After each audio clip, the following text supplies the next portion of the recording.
back, ladies and gentlemen. It has been so long. Episode 3 of Short Story Bingo. If this is your first time, welcome. If it's not, the retention program is working. Let's run that back. This is Short Story Bingo, Episode 3 of Our Stories.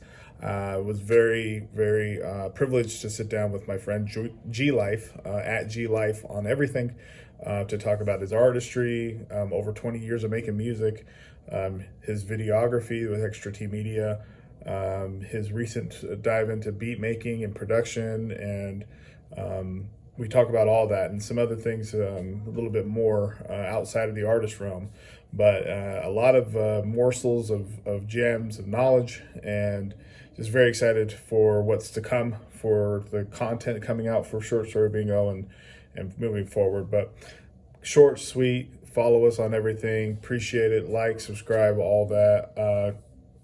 I cannot wait for what's to come, but please enjoy Short Story Bingo, Episode 3, Our Stories, with GLife.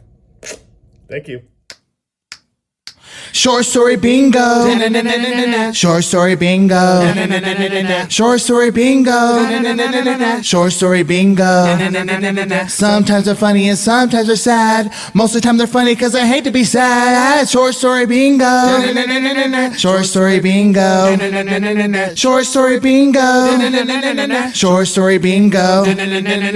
But don't take my word for it. Spare fingers. Cheers.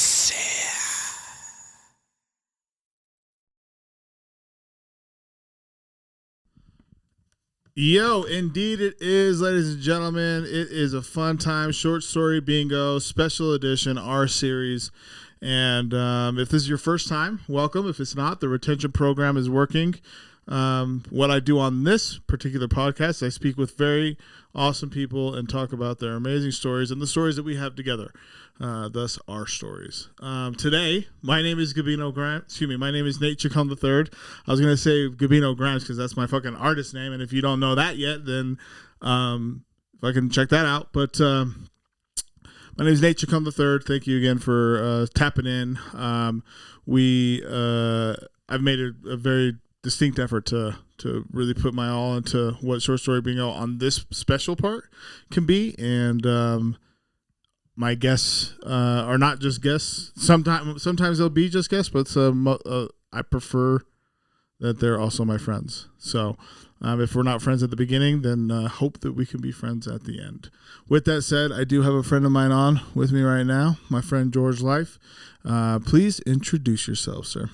Hey, what's up, good people? My name is George McDonald. I go by George Life, a.k.a. GLife. I'm a hip-hop artist and other types of arts. Call myself an artist of all forms, born and raised in Salt Lake City, Utah, and I am friends with Nate Chacon III right here. Yeah. We just got done recording for your web series that's going to be releasing in 2023. This will be released before then. Great. But can you speak into that really quick? And then Yeah, definitely. So it's a web series that's about for the do-it-yourself musician, artist, comedian, whatever. It's going to help you with booking shows and getting press kits together, stuff like that. So we did an interview with my friend Gabino Grimes, wanted to find out how such a talented person has done so much in their life and recorded albums, done podcasts, the Battle League. So I'm interested in the business aspect and sharing that with the world. Hell yeah. Well, we'll have you on after it launches again, just so that we can talk about that, Can't wait. Yeah. But be on the lookout, obviously, but in the interim, fucking subscribe to his YouTube channel. I know that they introduced handles. So what's your handle? So everything is still at George Life, which is great. So my YouTube handle is George Life, or you could just go youtube.com/George Life, or is it backslash? I always forget those. Yeah. / George Life. GeorgeLife.com also will take you to everything. Yeah. Is the backslash or is that a forward slash? See, I've been saying slash, Okay. and people have been telling me no, it's backslash. Okay. So I don't know. Whatever. It's a slash, dude. It is Yeah, a excuse slash. me. Is backslash not a slash? It Hello? is a slash. So fucking to be fair, like and whatever. All I know is they're lucky they didn't catch my backlash. Okay. Yeah, and I like how you did that. That's good. So yeah, go make sure to go follow him. But in the interim, let's go ahead and talk, man. We spoke about an hour, just barely, and there was a couple things that came up that I wanted to talk to you about anyway, but like the first time that we met and and I wanted to speak into what it meant for me and have more of a broad chance than I can on this podcast. And then speak to how like our timelines have gone to where they are today, and where we really ramped up, like ratcheted up our personal and our business relationship, because they kind of went hand in hand, but our personal relationship went hockey stick before our business one did, for sure. But so we met. It was it 2006. You mentioned 2006. That sounds about right. Yeah, because in 2006 and 2007, I was doing shows with Max, so Yeah. I'm pretty sure it was 2006 because it was winter time, right? Yep. Yeah. Yeah. So you were with Max in Bomb City.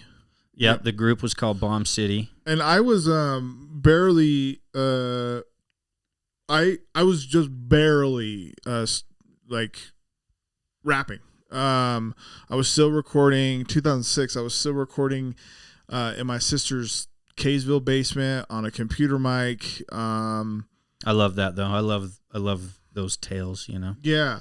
On Cool Edit Pro. Cool Edit Pro, 2.3 or something Nice. like that. Yeah, so the old joint. I made some beats. I bet that was sick though still. I love Back then, that Yeah. was like a nice setup, right? Yeah, I mean, I thought so, you know.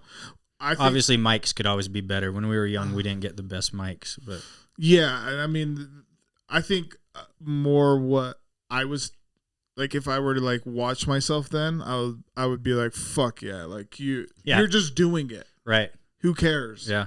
So that's what I would think about that. But I mean, all that shit could have been upgraded. But it was so fun, and so, but that's what I was doing. I was making beats on FL Fruity Loops, and getting beats, like through like also. I didn't know you were making beats. I made beats. FL. Yeah. I still fuck around with beats, but not. Yeah. I don't. Yeah, I just I leave it to folks that that's something I'll tell you right now that it's something I want to do. Yeah. Is like dive into beats like hard. I know someone who has some tutorials online. I know you do. I know fucking so yeah, I was making that's what I was doing, and then I was definitely very much so looking into who was doing anything, who was doing things, because I hadn't paid attention to hip hop at all. I mean, I was an athlete growing up, and so the section of the newspaper I would go to, was the sports page, and like never went to the entertainment one at all. I mean, but when I got back from the Air Force, that's what I wanted to do, was start rapping. So I say all that to say that I saw that you guys were going to be performing at Moe's Bar and Grill. Were we on the same show? Yeah, I think so. Yeah. Oh my God. But I'm pretty sure you were billed as Mr. Benny Records. Mr. Benny Records. Yeah. Okay. Yeah. Dude. Then it had to be 2007. Yeah, could have been 2007. Because yeah, it had to be 2007. Like early 2000 or like Right, like winter, like January, February. Yeah. Okay.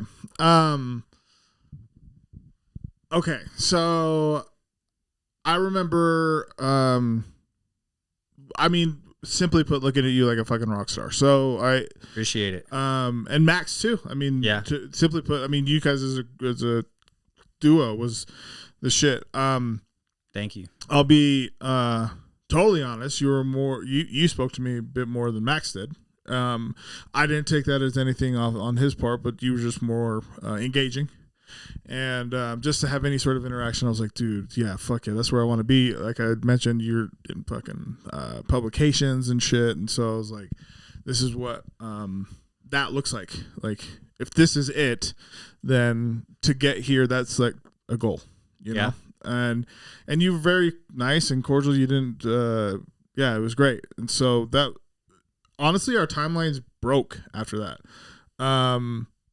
But that's just how it goes sometimes, you know, right. for me. And am I wrong? I thought maybe you were in Ogden or something. I was not in Ogden. Yeah. Yeah. No. Oh yeah. I didn't think that far, but you weren't. Were you based in Salt Lake City? I was based in Salt Lake. Yeah. Yes. I was moving. After I moved out of Kaysville, I moved to North Salt Lake, and then Kaysville. Okay. Yeah, I was in Kaysville. But where I started to really do a lot of work was when I was living in Magna at my boy Magna, Rocky's house. right. Yeah. Okay. Yeah. Yeah. Yep. Yeah. Cool. I actually ended up connecting with Max a lot more.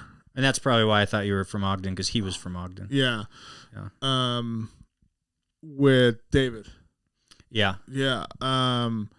So him and I haven't talked to him in fucking forever, but him. Yeah, me neither. I know he moved down to southern Utah as last I had spoke to him, and that was probably like 5 years ago. Got it. Okay. And that I think that was. But he was a cool dude, and he knew a lot about like graphics, you know. Yeah. Oh no, I'm talking about David or David, Max. Yeah. Oh, I was talking about David. Yeah. David, I actually spoke with him recently. He, I mean, just between you, whatever. I mean, him and I. Just between us. Yeah. I mean, we just got to talk because there's some things we need to talk about. So I'll just leave that there. I love him, so that's where I'll leave that too. No, I haven't seen Max either in several years. Yeah. Yeah. I think the overwhelming point that I want to get to is like I've long been a part of this mentality of like respecting what it's not even for sure respecting your elders per se, but like respecting those that are successful in the business that you want to be in, to like watch their moves. And so I was cognizant of that and still am to this day. And so you were one of those people that I was watching. Dusk was one of those people that I was watching. Sure. Stuff that VO was doing. Oh yeah. I didn't even know that him and my sister. Yeah, that was going good. I didn't even know that him and my sister were friends, like from way back, you know. And when those, I was like, "What? You know my sister?" You know. Yeah, I'm the same way. You know, like I looked up to like when you've been talking about Joe Baca. You know, like it's always good. Like I had, you don't have like blind respect for your elders, but if these people like helped pave the way for what you're doing, it's cool if you can have a cordial relationship with them. You know? Absolutely. And I think when it goes, it ties into my respect level that I have for the art and building the scene and being a fucking conduit for other people and being of service, you know. And in order for me to do that, it's important. It was and still is important for me to know those who are doing it. And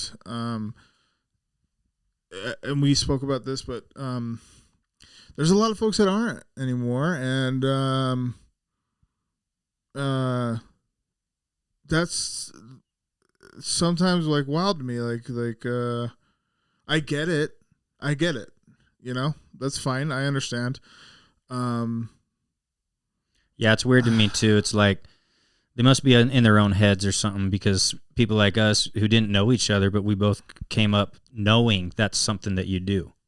You show respect to the people in the game who aren't blatantly disrespecting you, you know? Like, it literally was like part of what you do, you know? It was like part of the, you know, you heard of the 5 elements of hip hop. Like, that was like ingrained as you know, they call them OGs for a reason. And, you know, it's I'm always cognizant, as you say, of like who shows that and who doesn't show that, you know, because definitely there's a lot about like these young whippersnappers. They're just not showing us old people no respect, you know, and Right. it's not like that. But everyone likes, you know, like you're the type of person, and I am too. I'll show the younger people respect as Fuck well, yeah. because I'm just trying to show people respect if they're showing it back. We're in the same community. We're involved in the same activities. You know, if you say, "Oh, I really liked this show you did. I looked up to you," like that means a lot to me.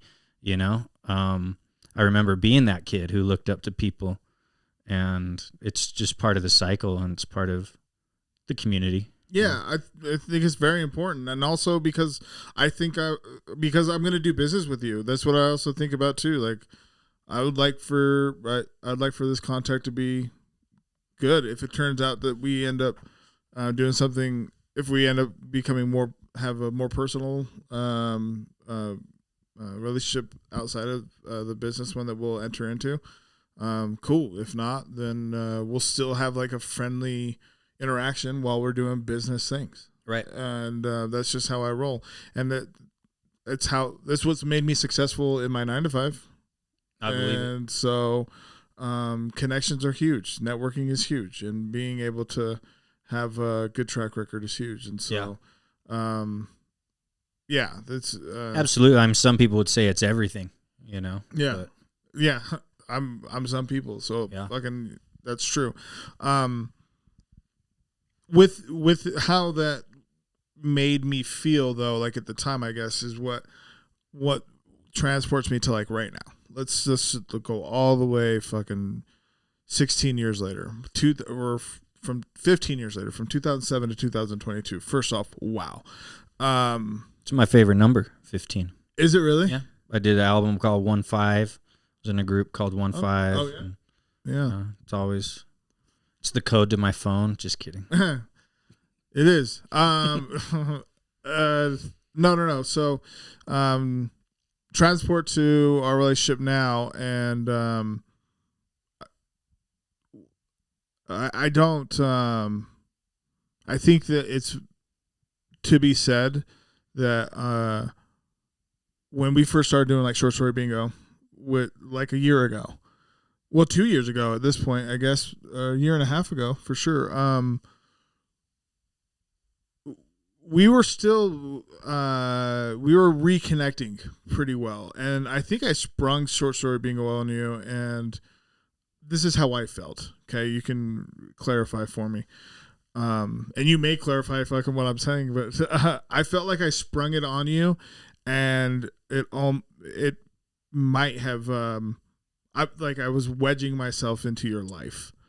And not in a bad way. Like I think I was doing it. I know I was doing it unintentionally because I wanted to do this, but also like there were some things that you were telling me about, like, oh, this is be cool because we can, you know, your creative side was coming out too. Like, oh, this would be neat because I'm thinking about doing some stuff like this too. Da da da. We'll fuck with yours, you know. We'll get it done, and we did.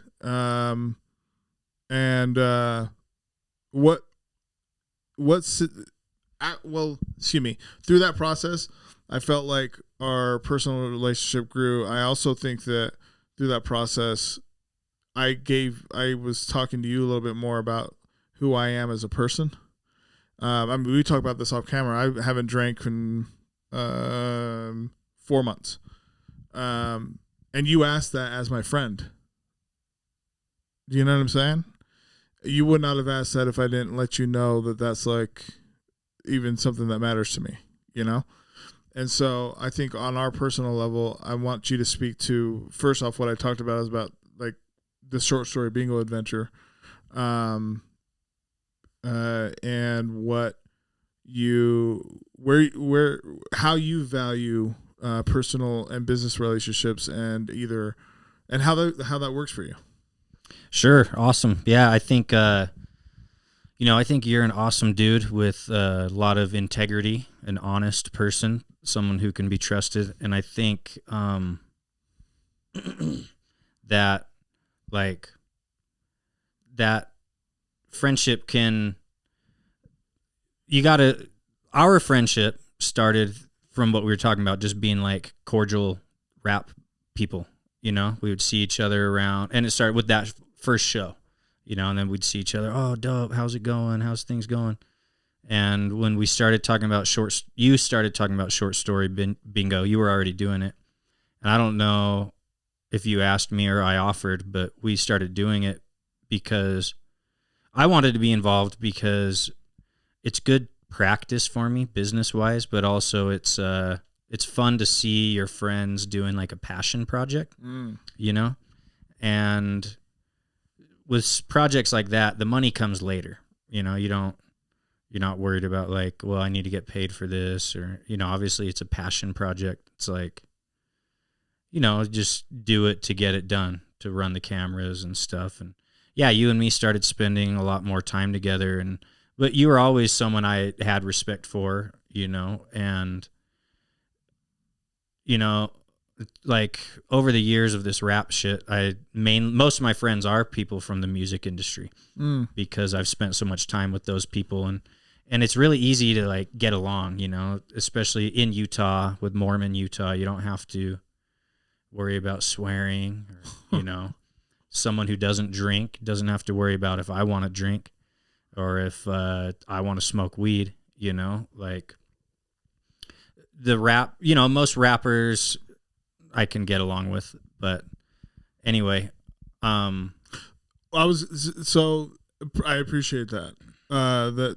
There's a lot that resonates in there for me, but I wanted to know what your thoughts were about the, like, what I was talking about as far as the personal aspect of relationship to a business relationship, and what do you like look for if you're going to be like,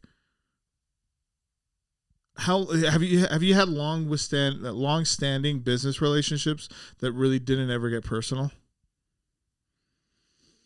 You know, probably not. Yeah. Me either. Yeah. And I think it's because of our personalities. Yeah. Because of how personable I literally am. Yeah. Like the first transaction might be that, you know, but I have a lot of non-transactional partnerships. Yeah. Would you say the same thing for you, Doug? Oh yeah, for sure. I mean, it's more like just checking in with you, seeing what you're doing, you know? Yeah. I mean, but also like I think about all the connections I've made and shit, and networking opportunities that I've been able to be a part of and will be a part of in the future. I just don't know them yet, but I know that I have built a lot more respect than I've tore down. I've tore down some for sure, because I've definitely done some fucking dumb shit while drinking. I mean, man, I definitely have done some dumb shit. But I know that for real though, that I've built up a lot more, and I'm just beating myself up on fucking camera right now. But that's okay. I mean, that's fucking what happens. And so I say that because like I know that I garner respect when I go into like our community and shit, you know, and there's more people who know than don't know, I guess is the best way to put that, you know, unless it's around a lot of different new people, which is fine too. I like being in those fucking environments too, because it turns into more networking opportunities and like, oh shit, yeah, I've been out here for it turns into that. Like, what are you doing? So like, I think, I guess what I'm getting at is like the personable nature of like how I conduct business has been very, very conducive to my growth, you know, and being able to like network is a huge thing, man. And for sure, absolutely, and like being nice, you know, being fucking nice, keeping your word. Have you ever read the 4 Agreements? Have we talked about this? Okay, when's the last time you read it? Probably 8 years ago, longer maybe. Okay, did it resonate? Oh yeah, did it make an impact? Okay. Oh yeah,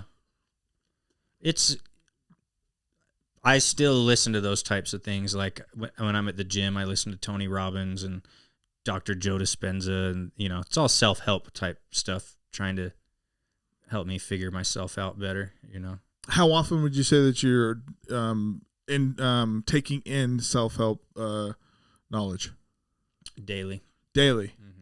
Do you think that that's important? Depends on who you are. For me, it's important. Yeah. Why? I got a lot of my own like inner guilt, inner feelings, I question a lot of stuff I've done in the past and just trying to be a better person.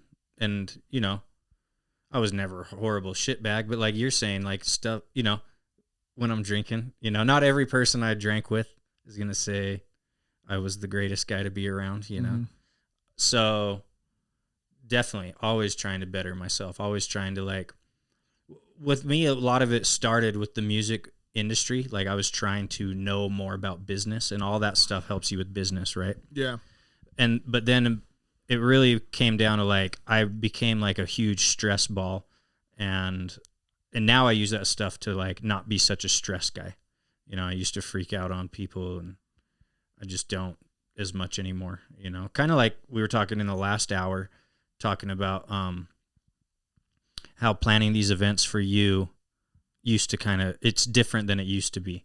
It used to be a lot more stressful, even though it's probably the same stressors. You have grown. You have learned how to handle it. That's what I'm trying to do every day. Hell yeah. Grow and learn how to handle it. I had some medical problems with my stomach, and it was always being caused by stress.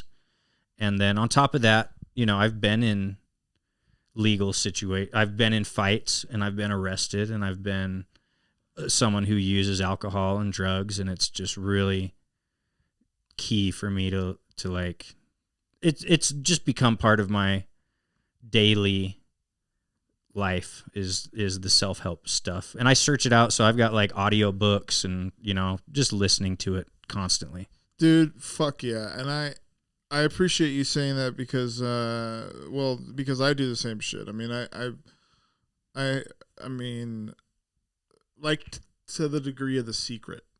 I like The Secret. Yeah. I do too. I mean, I don't think it's magic, but I don't know. I mean, I was just watching The Simpsons was making fun of it earlier with the book called The Answer.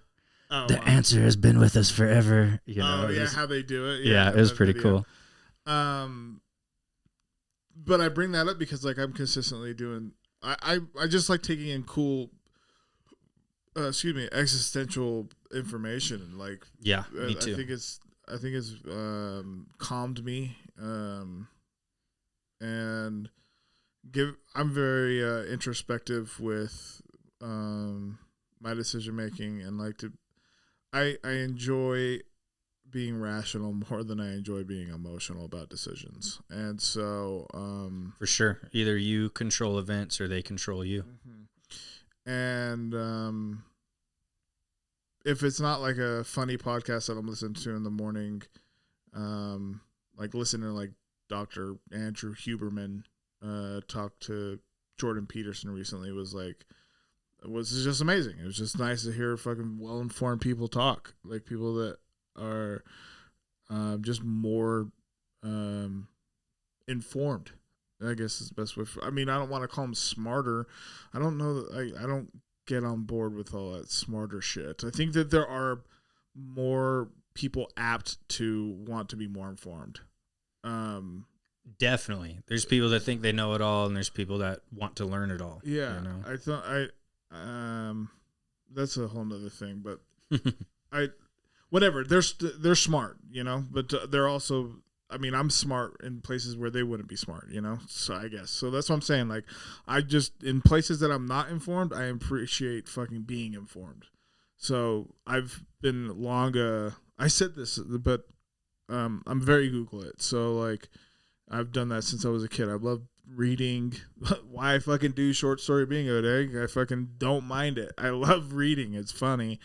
And I've read enough fucking books to have already been doing this podcast in my whole life to just be like reading shit and laughing or critiquing the way that something was written or whatever.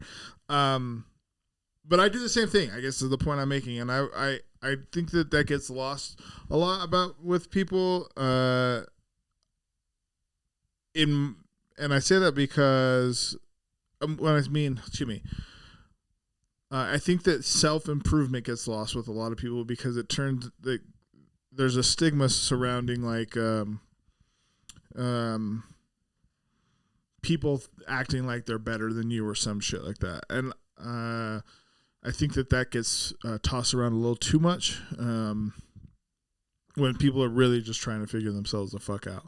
Or like... For sure. Yeah. Or like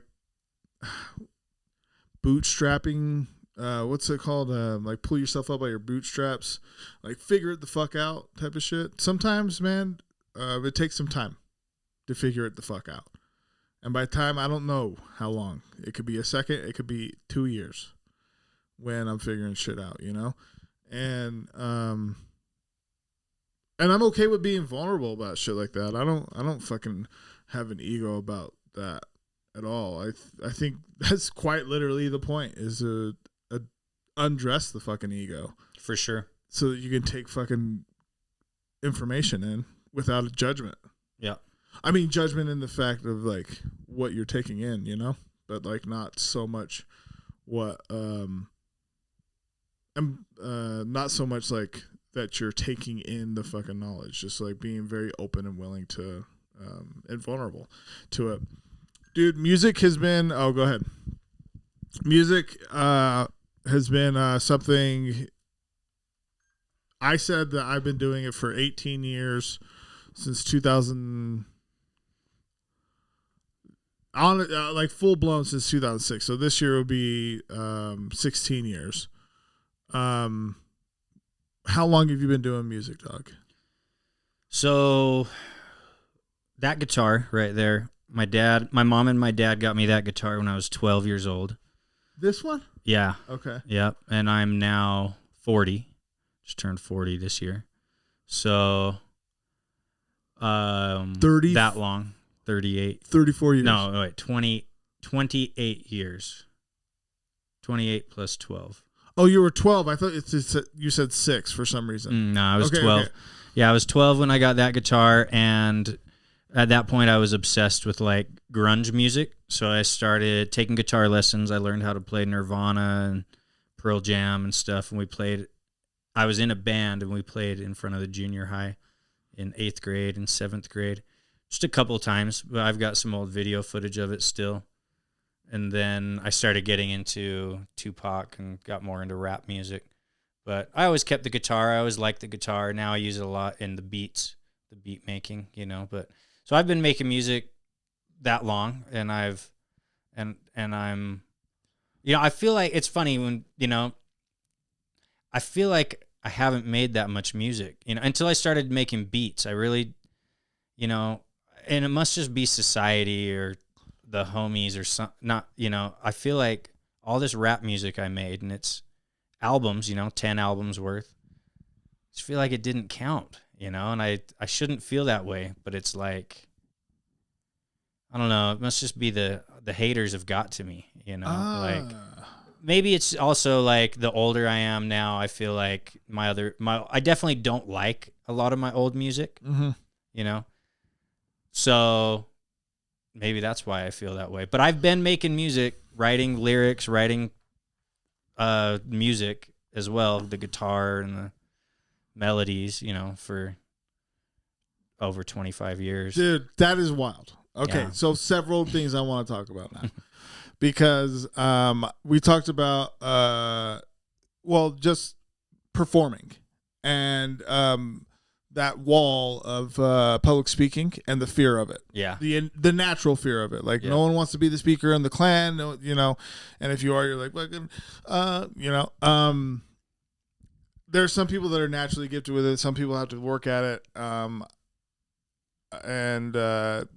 Do you get stage fright? Yeah. Yep. I still do. Yeah.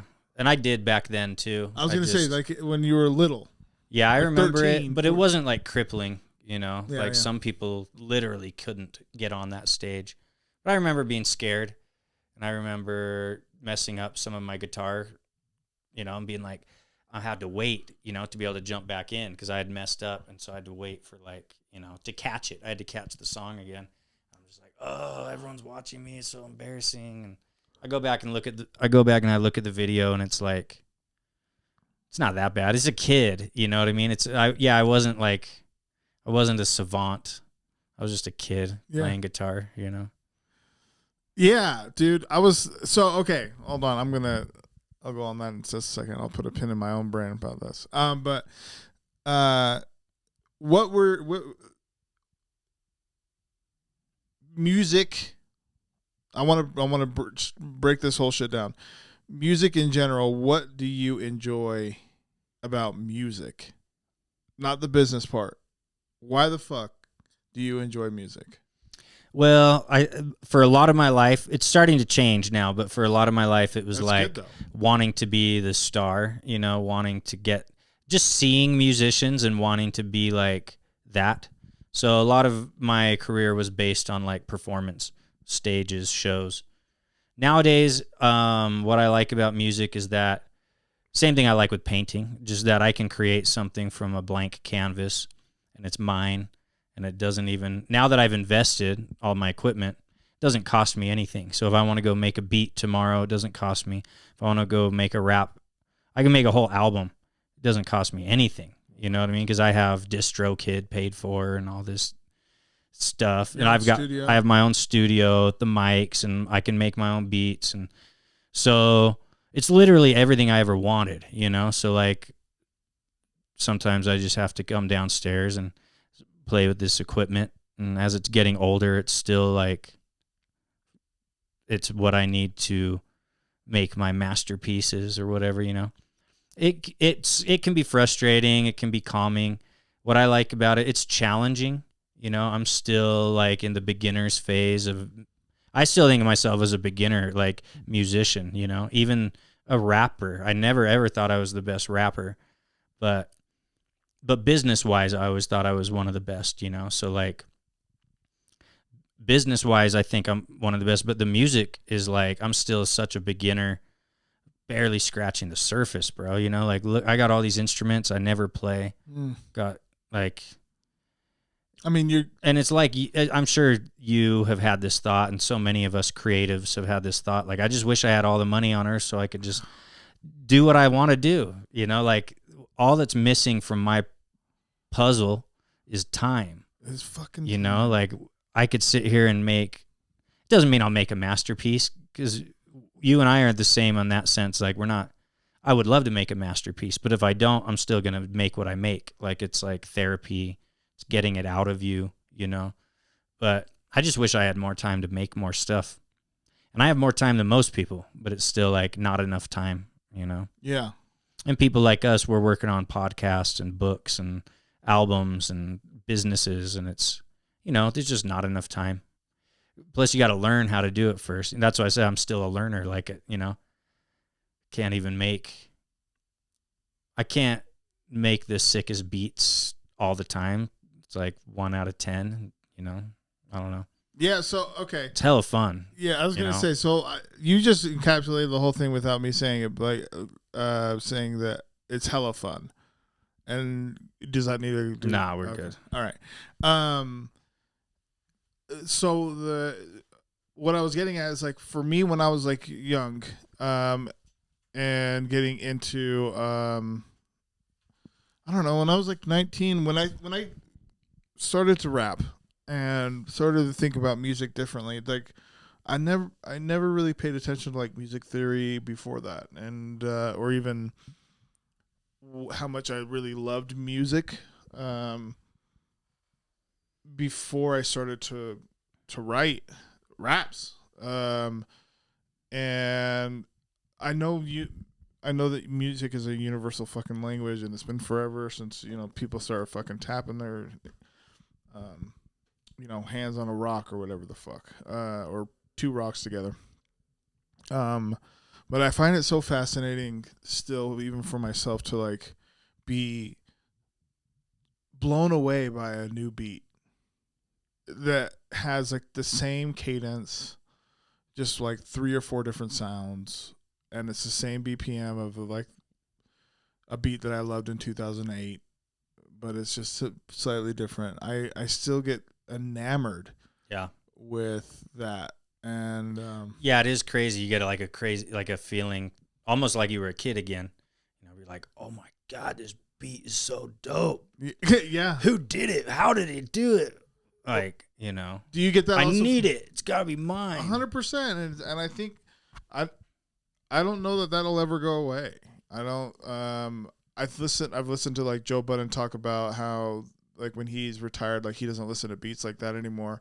And when it gets to that point for me, that'll be that I don't know if I'll be super sad. That'll be like menopause, like Right. That is wild.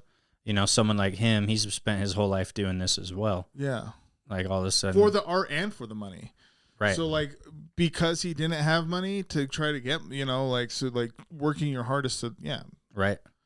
So like hearing a beat, I don't know, man. I don't think that that'll ever go away. I'm, like for real, like 70 years old, like hear a beat come on me, like that shit's hot. Do you make beats anymore? I do. Nice. Very sparingly, but I made a beat on GarageBand for my phone ringer. Dope. Just because I wanted to hear my own beat, and it's not like awesome, but it's my own beat, Yeah. It's honestly one of those things that I was like, I'll come back to make a better one next time. Yeah. But I have some equipment that I made some beats on, and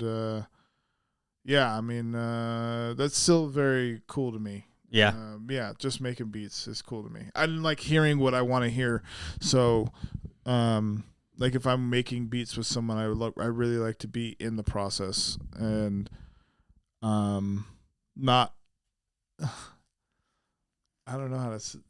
I guess I'll just say it. Like it feels like I might be overbearing sometimes when I'm with someone else. I think so. They always tell me that I'm not because they want to hear what's going on in my head. But so I am told that it's a more collaborative process, but I feel like I'm like more just driving telling the them what ship. to do. Yeah. I feel like I'm more driving the ship.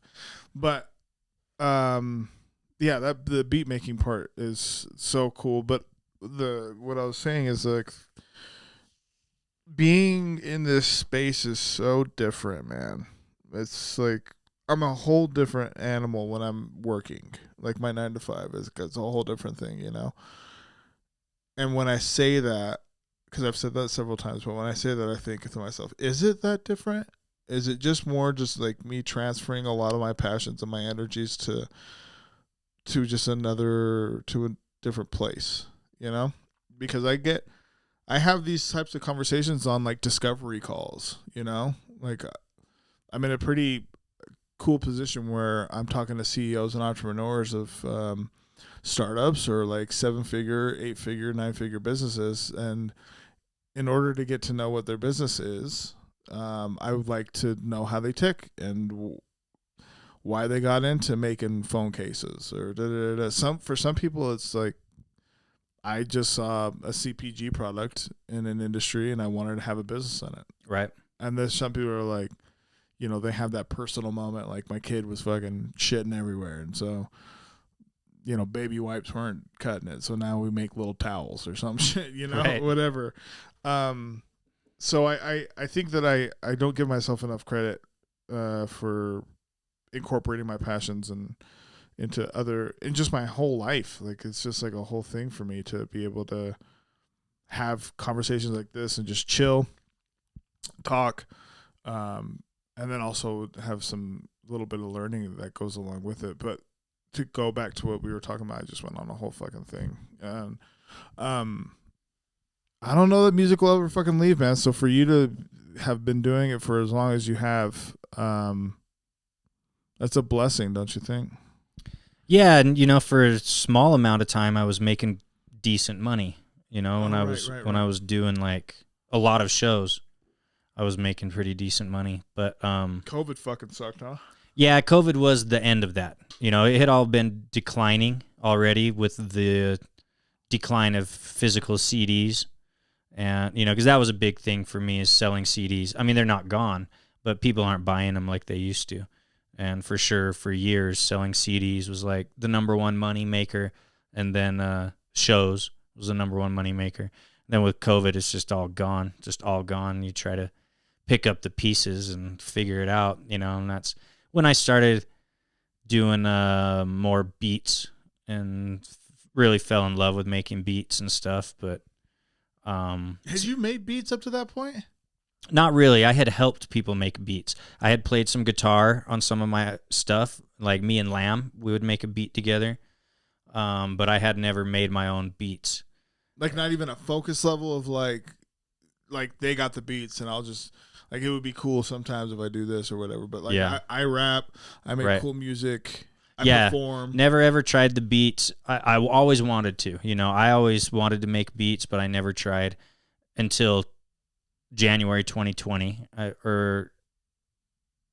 January 2020. I made my first beat, and then same with being a DJ.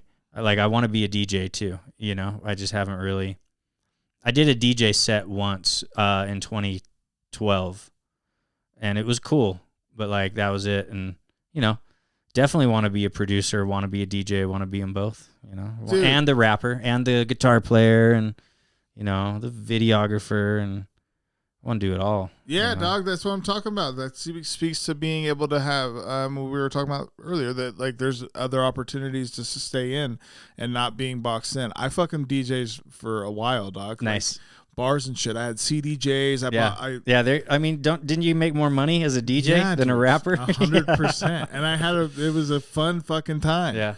Yeah, like curating playlists and shit. Yeah, for sure. It was fun, man. For sure, and getting burning people CDs. dancing. Yeah, I was burning CDs because I was DJing off CDJ, so it was like way. That's funny. It was being way bitch about it for sure. But I wasn't doing any vinyl sets or interesting. At all, Yeah, but I was for sure fucking booking gigs to make money. Yeah. Fuck yeah, dude. Yeah. Yeah. And weddings, you pay me $100, $150. That's so cheap for a wedding DJ. Yeah, dude. Yeah. So cheap. I'll do it. Yeah. And I would have done it.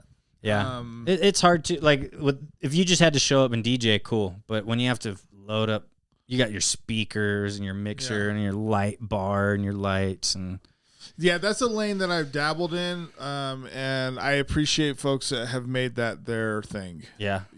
Because like I know that there's DJs that have dabbled in rapping and they're like, I'll can do like a 16 or something, but I'm not putting out a whole album. I would imagine that that's maybe the same type of idea or some shit, you know? Or along the lines of and it's fun in my career watching DJs come up too. Fuck yeah. Like I watched Intimidate. When I first met Intimidate, he had like tables, but he's like, someday I'm going to use them. Now he's like a very popular DJ out here. Same with, I was working with Pookie forever. Pookie and I worked out a deal where he would do these X amount of shows for me and I'd buy him the DJ controller that he wanted. So I got him like this dope Pioneer controller and he still has it to this day. And he earned it off and we had a great time and traveled all over, Hell yeah. Yeah. What didn't was it you or was it Dusk that I was because we brought him up, but Dumb Luck, do you remember when he started making beats? I think he was dabbling before I met Dumb Luck. Okay. Yeah. Okay. I remember when he started making beats. Yeah. And I was like, damn, these are pretty dope, dude. Yeah. And now they're fucking way dope. Yeah. Anyway, so I think that's cool to see like progression in other parts of like. And that's interesting too. Like he does on the MPC, and I do it on the what you would call a digital audio workstation, just the computer. But they're completely different, And there's so many ways to make beats. Oh yeah. And there's so many different styles. His are sample based, mine are original compositions. Doesn't mean mine are better. Hip hop has always allowed sample based and often makes for some of the better stuff, It's just really cool to watch. Like, there's just so many ways to get the job done. Yep. Yeah.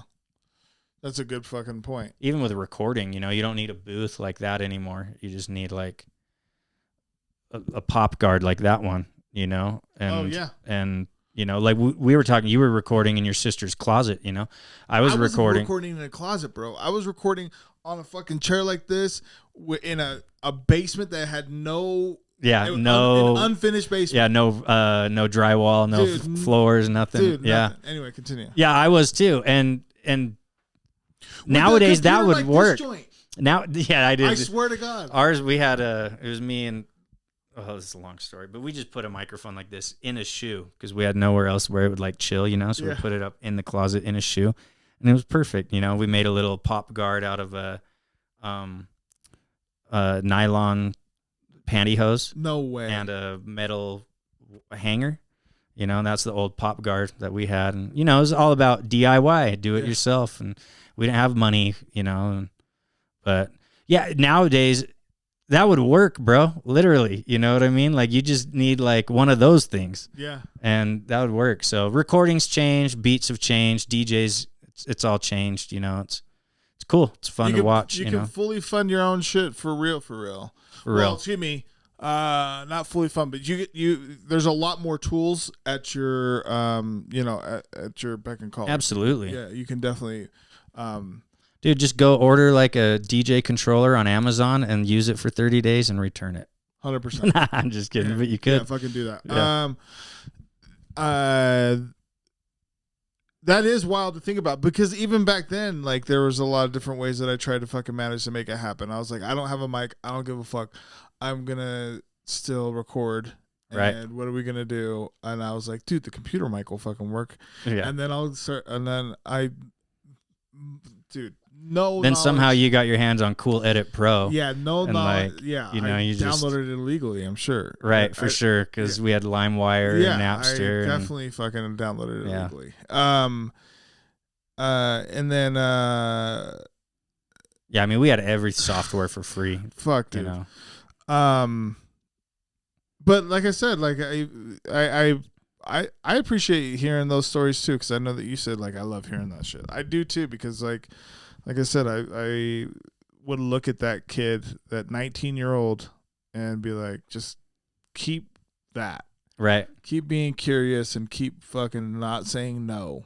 Yeah, And don't take no for an answer, because you didn't take no for an answer when you started rapping into a computer mic. You could have said no. I always just wish I had a little more knowledge at my fingertips. You Yeah. know, we were winging it so hard. You know, no one I still am. could tell us, do this, don't do this. Yeah. You know.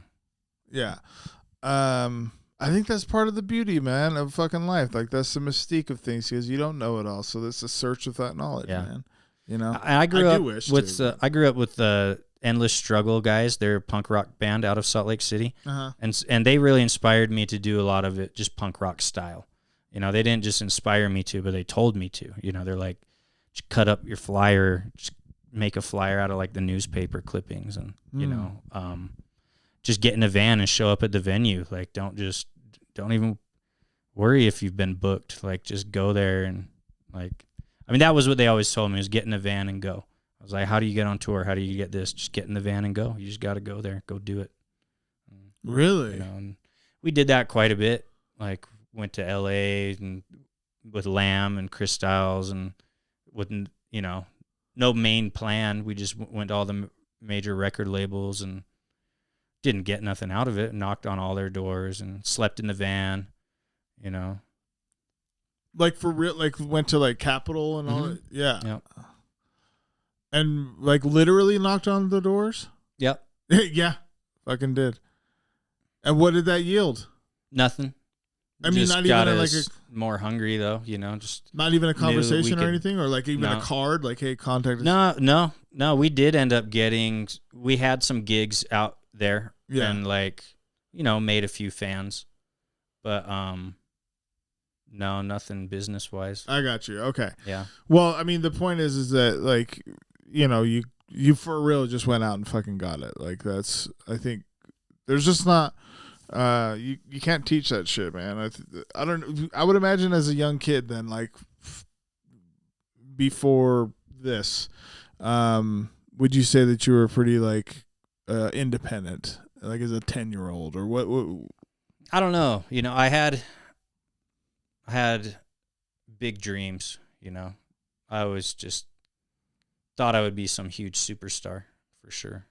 In music at 10 years old, Music or something? or film or Yeah, you know, whatever like a superstar is to a kid, music and film, pretty much. Yeah. Like I for sure always thought I'd be like a rock star. Yeah. You know, and I didn't even reach like a fraction of what I had thought. You know. Yeah. I thought I thought either I was gonna be a basketball player. Nice. For real, because I could put all my energy and effort into that. And my only focus was the NBA. I wish I would have fucking like just been like, dude, you can play overseas too. Right. Like you don't have like some of these smaller leagues. Take it easy. You know, you can still make good living out there. Yeah. But that and then that was it. That was the plan. Right. I told my mom I was gonna What's get plan B? There is no plan B. I'm going to the plan NBA, B, Mom. I'm fucking, and she would just she'd just be like, yeah, okay, honey, you know, and yeah, I don't know. That was it. I wanted that, and then I knew I loved hip hop. Like that was just like the music that I listened to while I played basketball. Like basketball was it though. Like I only did basketball. That was that, and then school. I loved school, so that was cool. And then when I turned 12, that's when things kind of my 7th grade year. My mom and dad got divorced that year, and so like it just set off a lot of different events for me in my life. Yeah, the path changes. Yeah, at that it just point. completely changed. Yeah, completely changed, and then re-changed again when I went to the Air Force. You know, because then like that span from 7th grade to senior year, my focus was to be a pilot. Then at that point, you know, I still wasn't even rapping at all, or I was trying to freestyle. I was doing a lot of beatboxing. Definitely like freestyle and beatboxing like paved my way into it for sure. Really? Yeah, for sure. Yeah, like, you know, started getting into rap, started just freestyling with your homies, you know. Yeah. For years, you know. Yeah, I was very timid though to fucking rap in front of friends because it was in front of girls. Yeah. And I didn't want to fucking, you know, like I was still trying to fucking yeah, get some of that tang. Yeah. You know? That's why I liked to rap in front of the girls. Yeah, see? That's why I beatboxed. Yeah. Because I could flex. And little did we know though, the DJ was getting all of it. Oh yeah.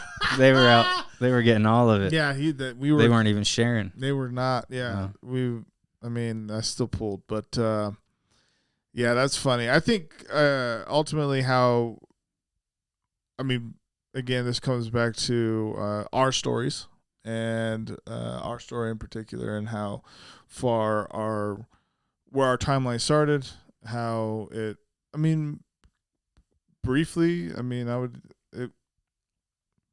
how it started, where it went, and how it came back together, and where it's at now. I'm very appreciative of everything that you do. I'm always watching, obviously, and we're very integrated and aligned. And so I want everyone that follows me to tap in and check out what he's got going on, even if it's just subscribing to his YouTube. If you don't, want to subscribe to his Instagram, check that out. And he's a good follow all around. So this has been fun. We're going to do this again. Yeah, we're going to do this again for sure. What would you, in the same vein of what I'm talking about, as far as like how far we've come, our friendship, and what say you about what is on the horizon for yourself, and how much it means to keep your close homies like around? So, you got to keep your close homies around. If they're your close homies, I never get rid of them. They always end up just getting married and having kids and disappearing on their own, But no, yeah, definitely, and especially like stuff like this. Like, there's places where you can help me, in my journey, and places where hopefully I can help you, and that's the benefit of homies, as well as, of course, you could hire strangers, but I always like, the saying, if you want to go fast, go alone. If you want to go far, go together. It's dope. And, so I look forward to working with you more. I've got some ideas. I know we're going to do some songs. Mm-hmm. I'm going to do some filming. This isn't an original thought because lots of people have thought this, but I want to get like a nice big giant track with like all of our 801 homies, hopefully over one of my beats. Yeah. And maybe record it here. Maybe I can do the video. But something like that I see on our horizon, stuff like that. Fuck yeah, dog. Yeah. And obviously doing this again. Yeah. And I mean, as far as homies and friends go, that's everything. Yeah. Friendship is everything. Friends are everything. You've heard me say it about a bunch of these guys. I haven't seen them in years, but I love them. We have these memories that we built together. And, a big thing I was excited about going to your event, when I left your event, the Mike Masters event, I came home and I told Sage, I said, I really feel like I forgot that I'm a part of a community, Wow. A lot of people aren't a part of a community, so they don't know that feeling. But a lot of people also just forget it. Over COVID, I stayed away from so many things, and it was just great to be a part of a community. We are a family, all of us, even, Hemis and Al and Dusk and Nate and, I mean, dozens of people. It's an ecosystem, and I'm lucky when I get to be around it. So, and hell yeah. And you're one of my favorites in the ecosystem. So I love you much, brother, and I appreciate everything you do as well. I fucking love you too, dog. Hell yeah. Right there. Short Story Bingo, special edition, Our Stories, hosted by your boy Nate Chacon III. Thank you guys for being on this ride. And one more time, let them all, George Life is the handle on YouTube. On Instagram, George Life on Instagram. It's on George Life on everything. So tap in with all that. Please tap in with all that, and let them know that Nate Chacon sent you if it's your first time.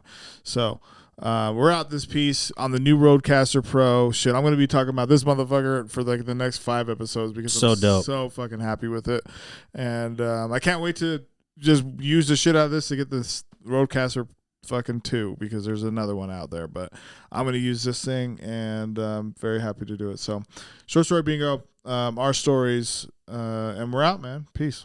Peace. Dun dun dun. Spare fingers. Cheers.